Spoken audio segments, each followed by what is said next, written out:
সজ্জন এর বিচারে যাতে হয় অবশ্যই সেটা ব্যবস্থা করতে হবে, বিচার আমরা চাই। আর আমি আবার বললাম যে আমাদের আইন রক্ষাকারী সংস্থাকে সব রকম সহযোগিতা করবেন। আবার এই নাম্বারটা আমার আপনি সেভ করে রাখেন, এই নাম্বারটা আমার জাহাঙ্গীর। আচ্ছা ঠিক আছে, ঠিক আছে, আপনি ঘাবড়াইয়েন না, আমরা আছি শক্ত, আমরা শক্ত আছি না, আপনি ঘাবড়াইলে আমরা নরমই পড়ি। জয় বাংলা, জয় বাংলা। আবার আপনি আমি ভাবলাম নাই, আমি আর এই ইতিমধ্যে সমস্ত ঘটনার পরে যে কত মানুষ মারা গেছে, আমাদের পুলিশ মাইনে ঝুলাই রেখে দেয়, আমাদের কর্মী মাইনে হাসপাতালে চিকিৎসা করতে গেছে তাকে টাইনে এনে ঝুলাই গুলি করে মারে, পুলিশের পিঠায় পিঠায় পিঠা পিঠা মারা, এরকম যখন বিভৎস ঘটনা কে দেখছে?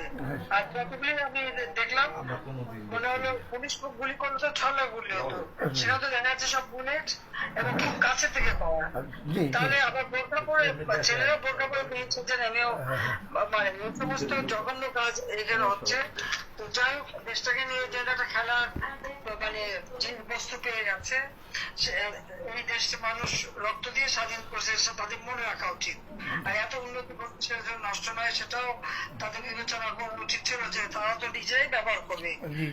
আমি তো ব্যবহার করবো না, বা আমাকে ব্যবহার করবো বলে তৈরি করিনি, তৈরি করেছি আমি সাধারণ মানুষের জন্য, মানুষের সেবা দেওয়ার জন্য, মানুষের জীবনটা উন্নতি করার জন্য, তাই না?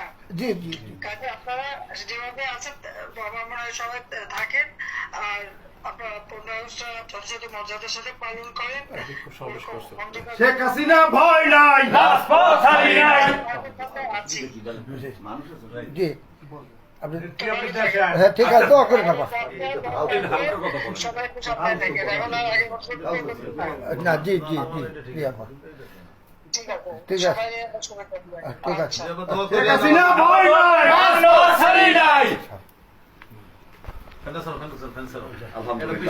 প্রিয় বরগুনাবাসী, সারা বাংলাদেশের যারা লাইভটি দেখেছেন, মাত্র আমাদের মাননীয় নেত্রীর সাথে কথা বলেছেন বরগুনা জেলা আওয়ামী লীগের সংগ্রামী বিপ্লবী সাধারণ সম্পাদক জনাব আলহাজ মোহাম্মদ জাহাঙ্গীর কবির কাকা, জনাব আলহাজ মোহাম্মদ জাহাঙ্গীর কবির।